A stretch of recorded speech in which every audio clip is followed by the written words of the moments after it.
सबसे पहले तो आपको एक चीज़ दिखाना चाहूँगा कि इस बार जो हम कार चला रहे हैं वो है 6 स्पीड DCA टाटा ऑल्ट्रोस। अब आपने हमारे जो पहले वीडियोस देखे हैं वो थे डीजल का, पेट्रोल या CNG का, लेकिन ये वीडियो रहेगा स्पेसिफिकली ड्यूल क्लच ऑटोमेटिक जो कंपनी देती है, जिसको DCA बोलते हैं, और ये 6 स्पीड रहता है। टाटा ऑल्ट्रोज में ये 6 स्पीड DCA किस तरह से काम करता है उसके बारे में ये छोटा सा वीडियो रहेगा। आई बॉक्स में लिंक दे दूंगा अपनी वीडियोस का, नीचे डिस्क्रिप्शन में भी डाल दूंगा, वो वीडियोस आप जाके देख सकते हैं। उसमें हमने बहुत डिटेल में बात की है। बिल्कुल ही संक्षेप में बात करेंगे, बिल्कुल ही ब्रीफ में बात करेंगे DCA के बारे में। अब मैनुअल सुबह से हम चला रहे थे, तो अब हमारे हाथ में जो गाड़ी लगी है वो ऑटोमेटिक है। सबसे पहले तो जो आपको जो 6 स्पीड DCA मिलता है वो सेम वही नेक्सॉन वाला मिलने वाला है। अपने अकॉर्डिंगली बहुत स्मार्टली जो है गियर शिफ्टिंग रहती है, और आपको बहुत माइनर सा पहले दूसरे गियर में तो आप जब स्लो स्पीड पे हैं तो आपको पता लगेगा, लेकिन जब आप हायर स्पीड पे जाते हैं वहाँ पर आपको गियर शिफ्टिंग बिल्कुल भी फील नहीं होगी, और इट वर्क सीमलेसली, बिकॉज यही सेम टेक्नोलॉजी आपको टाटा की बाकी कार्स पे जहाँ पर भी ये DCA है वहाँ पर देखने को मिलती है। अभी करंटली ये टॉप स्पीड पे है, हम तकरीबन 95-96 की स्पीड पे हैं। बहुत जल्दी अगेन इंजन परफॉर्मेंस, ये पेट्रोल है और इंजन परफॉर्मेंस बहुत ज़बरदस्त है, बहुत आराम से ये 100 को टच कर लेती है। अब ये देखिए, अगर अभी भी मैंने जो एक्सेलेटर पैडल पे जो पैर रखा हुआ है वो बहुत स्लाइट रखा हुआ है, कोई ऐसा नहीं है कि बहुत ज़्यादा मैंने पैर दबाया है तब जाके ये इतनी स्पीड अटेन कर पा रही है। माइलेज आप देख सकते हैं 148.4 किलोमीटर। अभी ये पूरी हमने नहीं चलाई है, हमने किसी से कार को स्वैप किया है, तो ये उनकी चलाई हुई है, इसमें से कुछ ही किलोमीटर्स हमने चलाई है, लेकिन स्टिल माइलेज, क्योंकि ये मीडिया कार है, ये पूरी तरह से जिसे कहते हैं कि रगड़ दी जाती है एक्सेलरेशन पॉइंट ऑफ व्यू से। अभी हम भी देखिए, हम इसको इररिस्पेक्टिव की क्या माइलेज दे, हम इसको 100+ की स्पीड पे चला रहे हैं, तो उस पर भी ये 13 की एवरेज ऑन रिकॉर्ड दे रही है। यानी कि आप एक्सपेक्ट कर सकते हैं कि पेट्रोल में जहाँ पर आप एक ऑटोमेटिक लेते हैं तो वहाँ पर आपको 15+ की एवरेज, 16, मैं 15 भी नहीं 16 की एवरेज आपको बहुत आराम से मिल जाएगी हाईवेज़ पे। सिटी में आपको हो सकता है कि 11-12 की एवरेज, 12-13 की एवरेज रहे, लेकिन सबसे अच्छी चीज़ ये है कि इस ऑटोमेटिक को लेने के बाद आपको कोई दूसरा थॉट दिमाग में लाने की ज़रूरत नहीं है, बिकॉज ऑल्ट्रोज में आपको AMT का ऑप्शन भी आता है। AMT वाला हमें जो है चांस नहीं लगा है, लेकिन जैसे ही हमें मौका मिलेगा हम AMT का रिव्यू भी लेके आएंगे।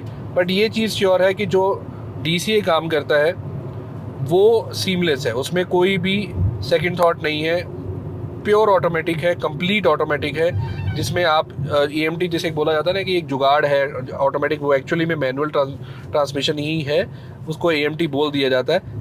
बिल्कुल सही बात है, लेकिन DCA जो है ये प्योर ऑटोमेटिक है। एक चीज़ और मैं थोड़ा सा आपको ये बताना चाहूँगा कि फ़र्स्ट टाइम जब DCA लॉन्च किया गया था टाटा मोटर्स की तरफ से, तो उन्होंने सबसे पहले जिस गाड़ी पे इसे लॉन्च किया था वो ऑल्ट्रोज ही थी।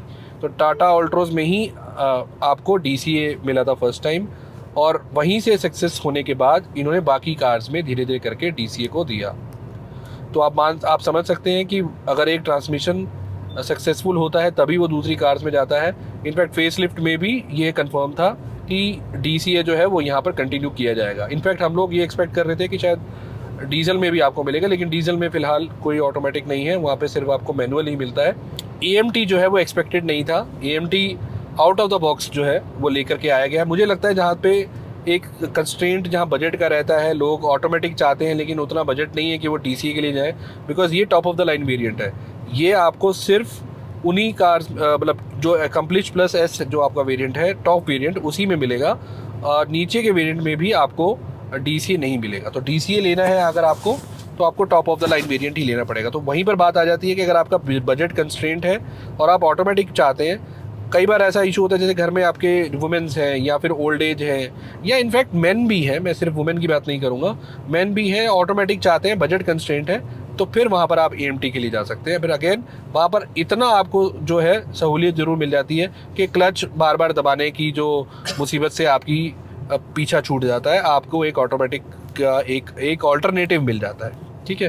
अच्छा, एक चीज़ और मैं यहाँ पे जो इस गाड़ी में जो डिफरेंस है वो मैं बताना चाहूँगा, जो इस गाड़ी में आपको मिलता है वो यहाँ पे थोड़ा सा जूम इन करके दिखाएं। जो हम 10.25 इंचज़ की स्क्रीन की बात करते हैं ना, कि 10.25 इंच इंफोटेनमेंट है, 10.25 ही आपका जो है डिजिटल क्लस्टर है, वो एग्जैक्टली 10.25 आपको इसी वेरिएंट में मिलता है, अकम्प्लिश प्लस एस DCA जिसमें आपको मिलता है, क्योंकि इसके नीचे के जो वेरिएंट्स हैं उसमें आपको कंप्लीटली डिजिटल नहीं मिलता है। 7 इंच की स्क्रीन होती है, प्लस राइट साइड और लेफ्ट साइड में एनालॉग आपको मीटर मिलते हैं। ठीक है, वो दिखने में डिजिटल की तरह लगते हैं, बट वो डिज़ाइन ऐसे किए गए हैं। कंप्लीटली डिजिटल जो है वो यही स्क्रीन है, जो आपको नेक्सॉन में भी देखने को मिली थी, पंच में भी देखने को मिली थी, वही सेम स्क्रीन यहाँ पर रहेगी।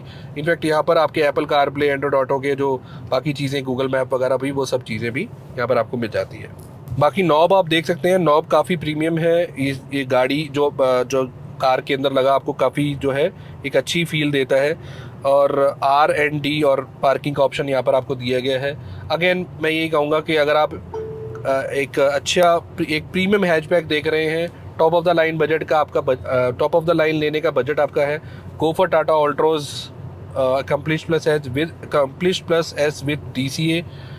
वैल्यू फॉर मनी है, मतलब आपको एक बार गाड़ी लेने के बाद फिर आराम से बस कार चलानी है, कोई टेंशन नहीं लेनी है, आपका पैर फ्री है, आपको क्लच दबाने की झंझट से छुटकारा मिल जाएगा। एवरेज भी आपको अच्छी दे रही है, बिकॉज कई बार मोस्टली क्या होता है कि लोग ये मानते हैं ऑटोमेटिक लेने के बाद एक एवरेज डाउनफॉल, लेकिन अब वो ज़माने गए, अब ऑटोमेटिक भी उतने रिफाइन कर दिए गए हैं कि आपको अच्छी माइलेज ऑटोमेटिक में भी निकाल करके ये गाड़ी दे देगी। अभी 13 की माइलेज तो ऑटोमीटर पे अभी दिख रही है, जहाँ पर इसको उस तरह से चलाया नहीं गया है कि माइलेज को दिमाग में रख के, परफॉर्मेंस को रख के चलाया गया है, तो वहाँ पर भी 13 ही निकाल के दे रही है। सिटी, हाईवे, हिल्स कहाँ नहीं गई होगी गाड़ी, मैं जानता हूँ, बिकॉज हम लोग इसको काफ़ी जगह पे चला चुके हैं। अच्छा, एक डिफरेंस और छोटा सा है जो यहाँ पर आपको इंफोटेनमेंट में देखने को मिलेगा। हमें सुबह ब्रीफ किया गया था, इसलिए मैं बता देता हूँ। मूड लाइट में जब आप जाएंगे तो नॉर्मल जो नीचे के वेरिएंट्स हैं वहाँ पे आपको सिर्फ एक कलर का ऑप्शन मिलेगा, जो ये मूड लाइटिंग, जो आपको एम्बियंस लाइटिंग दी गई है। लेकिन जब आप यहाँ पर आते हैं top of the line variant में, तो यहाँ पर आपको कई सारी थीम्स देखने को मिल जाती हैं। ये देखिए, तो यहाँ से आप थीम्स के थ्रू जो है अपने कार के एम्बियंट लाइटिंग के कलर जो है चेंज करें। तो एक बहुत छोटा सा चेंज था, लेकिन क्योंकि ये DCA में, मतलब top of the line variant में आता है जो हम चला रहे हैं इस टाइम में। अच्छा, इसके अलावा और क्या क्या चेंजेस हैं जो सिर्फ आपको DCA में मिलेगा, वो मैंने यहाँ स्क्रीन पे मेंशन कर दिए हैं। अगर आप चाहते हैं कि DCA में और नीचे के वेरिएंट्स में क्या डिफरेंस है, तो ये स्क्रीन पे मैं आपको दिखा रहा हूँ। तो ये था एक छोटा सा वीडियो अकम्प्लिश्ड प्लस एस का टाटा ऑल्ट्रोज, जो top of the line variant है, जिसमें आपको DCA का ऑप्शन आता है, यानी कि प्रॉपर ऑटोमेटिक। अगर आपने हमारे बाकी वीडियोस नहीं देखे हैं तो मैं फिर से एक बार बता देता हूँ, नीचे डिस्क्रिप्शन में मैंने बाकी वीडियोस के लिंक डाल दिए हैं। उसके अलावा हमने उसका ड्राइव रिव्यू भी किया है, वॉक अराउंड भी किया है। जितने भी वीडियो टाटा ऑल्ट्रो से रिलेटेड हैं वो सारे आपको डिस्क्रिप्शन में मिल जाएंगे। ये वीडियो आपको कैसा लगा हमें कमेंट सेक्शन में बताइए, लाइक कीजिए वीडियो को, क्योंकि अब हम बढ़ रहे हैं अपने डेस्टिनेशन की तरफ, वापस होटल। और यहाँ एंड होता है हमारा बेंगलोर का विज़िट, जहाँ पर हमने टाटा ऑल्ट्रोज का ड्राइव रिव्यू किया है कंप्लीट, जिसमें हमने सारी गाड़ियाँ चलाई हैं, पेट्रोल, CNG, डीजल। इनफैक्ट अब हमने पेट्रोल का DCA भी चला दिया है। वीडियो अच्छा लगा हो तो लाइक ज़रूर करके जाइएगा, चैनल को सब्सक्राइब कीजिएगा। मिलते हैं किसी और वीडियो में, तब तक के लिए goodbye and take care.